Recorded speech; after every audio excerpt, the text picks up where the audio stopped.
बिस्मिल्लाहिर्रहमानिर्रहीम अस्सलाम वालेकुम। आज की वीडियो में मैं आपके साथ बहुत ही आसान तरीके से लहसुन को छीलने का तरीका शेयर करूंगी। और खाना पकाने से पहले जो है ना, सबसे मुश्किल काम लहसुन छीलना ही लगता है और ये बहुत ही मुश्किल लगता है। इस तरीके से आप जब अलग अलग पोथियाँ लेते हैं, उसको छीलते हैं तो बहुत ज़्यादा टाइम लग जाता है। तो दिल करता है लहसुन छिलाया आपको मिल जाए। तो आज की वीडियो में मैं देसी लहसुन छीलने का तरीका आपके साथ शेयर करूँगी। तो आज मैं जो तरीका आपके साथ शेयर करूँगी, इसको फॉलो करके आप बहुत आसानी के साथ लहसुन जो घर पर छील कर इकट्ठा रख सकते हैं, फ्रीज़ कर सकते हैं, स्टोर कर सकते हैं। तो इस तरीके से मत छीलें और मेरा जो ये तरीका बता रही हूँ उसको आप फॉलो करें। तो उसके लिए मैंने यहाँ पर आध पाव के करीब लहसुन लिया है। देसी लहसुन है। देसी लहसुन ही छीलना मुश्किल होता है, जो दूसरा लहसुन होता है वो तो आसानी से छीला जाता है। तो देसी लहसुन छीलने का तरीका जानेंगे। तो उसके लिए ये सबसे पहले मैंने एक लहसुन ले लिया है। उस छुरी की मदद से हम नीचे वाला पार्ट उसका कट करेंगे और उसके बाद क्या करेंगे, उसको हम रफली इस तरीके से चॉप कर लेंगे, मोटा मोटा सा काट लेंगे।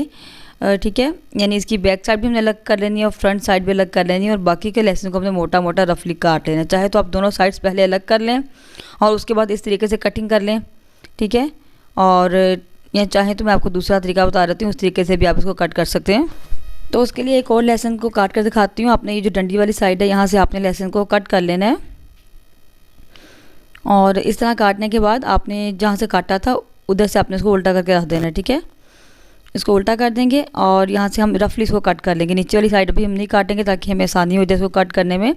तो छोटे छोटे पीसेज में हम कट करते जाएंगे। वैसे भी हमने इसको काट कर और कूट कर ही इस्तेमाल करना होता है। तो इस तरीके से हम इसको काट लेंगे बिल्कुल एंड तक, लास्ट तक। इससे क्या होगा, फ्रंट और बैक वाला हिस्सा अलग हो जाएगा। ठीक है, अगर पहले अलग कर लेंगे ना बैक और फ्रंट, तो फिर आपको कटिंग करना मुश्किल हो जाएगा। जो पीस रह गए हैं बड़े हैं, उनको आप दोबारा से कट कर लें। इस तरीके से हम सारे लहसुन को जो है हम काट लेंगे और एक बाउल में जो है ट्रांसफ़र करते जाएंगे। आपकी आसानी के लिए मैं एक और कट करके दिखाती हूँ। इस तरीके से आपने डंडी वाली साइड से इसको काटना है। ठीक है, और फिर इस तरीके से आपने रफली जो है ना, इसको इस तरीके से मोटा मोटा कट कर लेना है। यानी जो उसकी जड़ वाली साइड है ना, उसको हम अभी नहीं काटेंगे। इस तरह मोटा मोटा साइडों से जिस तरह भी चाहे आप काटना चाहें, आपको आसानी लगे आप उस तरीके से काट सकते हैं। साइड्स काट लें, फिर आगे से काट लें। तो इस तरह तमाम लहसुन को हम कट कर लेंगे और इसको बाउल में ट्रांसफ़र करते जाएंगे। तो इस तरीके से सारे लहसुन को मैंने काट लिया। अब इसको एक बड़ी सी परात में हम डाल देंगे और इसको हाथों की मदद से हम मसल लेंगे। क्योंकि हमने इसकी फ्रंट और बैक साइड कट कर लिया, अब इसके छिलके खुद ब खुद ही काफ़ी हद तक उतरना शुरू हो जाएंगे।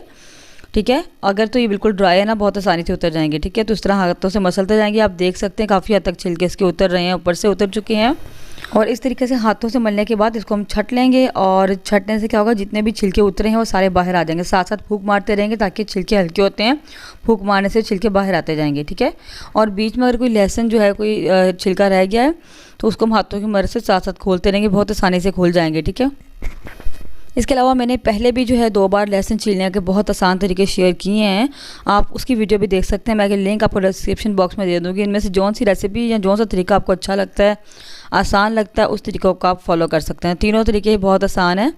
तो इस तरीके से हम लहसुन को हाथों से जो है मलते रहेंगे और उसको छटते रहेंगे। ठीक है, जो कि लहसुन साबुत होगा उसको इस तरीके से कट कर लेंगे।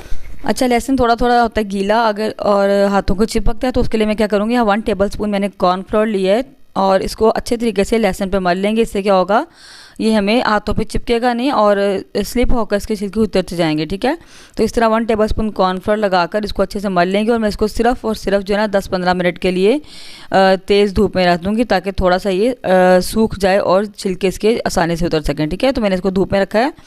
तो अब ये गर्म हो चुका है। अब मैं इसको अच्छे तरीके से दोबारा से मलूँगी, फिर छिलके से उतार लेंगे। हम बहुत आसानी से उतर जाते हैं इस तरीके से। तो बस इसको छटते जाएंगे, हाथों से पहले मलते जाएंगे ताकि छिलके उतर जाएं, उसके बाद छटते जाएंगे ताकि सारे छिलके अलग हो जाएं। तो इस तरीके से मैं तमाम छिलके इसको छटते उतार लूँगी। अगर आपको मेरी वीडियो थोड़ी सी भी अच्छी लग रही है तो वीडियो को अभी ही लाइक कर दें और ज़्यादा से ज़्यादा शेयर भी करें ताकि दूसरे लोग भी इससे फ़ायदा उठा सकें। और चैनल पर नहीं है तो चैनल को सब्सक्राइब कर दें, बराबर में लगे बेल का आइकन को ज़रूर प्रेस कर दें ताकि मेरी बाकी वीडियोज़ की नोटिफिकेशन भी बर वक्त आपको मिल सके। तो देखें, इस तरीके से मैंने तकरीबन काफ़ी हद तक लहसुन को छील लिया है। अब क्या करेंगे, इसको एक बाउल में डालकर हम धो लेंगे। ठीक है, जितना जो इसके ऊपर हमने कॉर्नफ्लोर लगाया था, ये छिलके हैं वो सारे ऊपर आ जाएंगे और कॉर्नफ्लोर भी अच्छे तरीके से ऊपर से उतर जाएगा। देखें, आप देख सकते हैं कि छिलके सारे जो एक्स्ट्रा रह गए हैं वो ऊपर आ गए हैं। तो इसको 3-4 दफ़ा अच्छे तरीके से धो लेंगे ताकि ये पानी साफ़ हो जाए, कॉर्नफ्लोर भी निकल जाए इसमें से और छिलके भी सारे निकल जाएँ। तो चाहें तो आप इसको इस तरीके से निकाल लें या नीचे स्ट्रेनर रखते हैं ताकि छिलके सारे उसके ऊपर आ जाएँ। इस तरीके से भी आप निकाल सकते हैं। उसके बाद जब इसको अच्छे तरीके से धो लेंगे तो फिर पानी डालकर दोबारा से हम मलेंगे। देखेंगे कुछ छिलका इसमें रह गया है तो फटाफट से उतर जाएगा हाथों से बहुत आसानी से।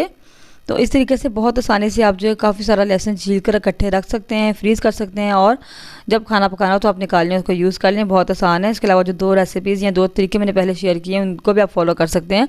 जौन सा तरीका आपको आसान लगता है आप उस पर अमल करके अपना लहसुन छील सकते हैं। तो इस तरीके से मैंने सारे लहसुन को छील लिए। तो आप देख सकते हैं कितनी आसानी से मैंने लहसुन छील लिया फटाफट से, और बिल्कुल भी देर नहीं लगी। तो मुझे उम्मीद है कि आज की वीडियो आपको ज़रूर पसंद आई होगी। आप भी ज़रूर इस जो है तरीके को फॉलो करें, इंशाल्लाह आपको पसंद आएगा। वीडियो अच्छी लगे तो लाइक और शेयर ज़रूर कर दीजिए। मिलते हैं इंशाल्लाह किसी नेक्स्ट वीडियो में किसी नई रेसिपी के साथ। तब तक के लिए अल्लाह हाफिज़। दुआ में याद रखिएगा।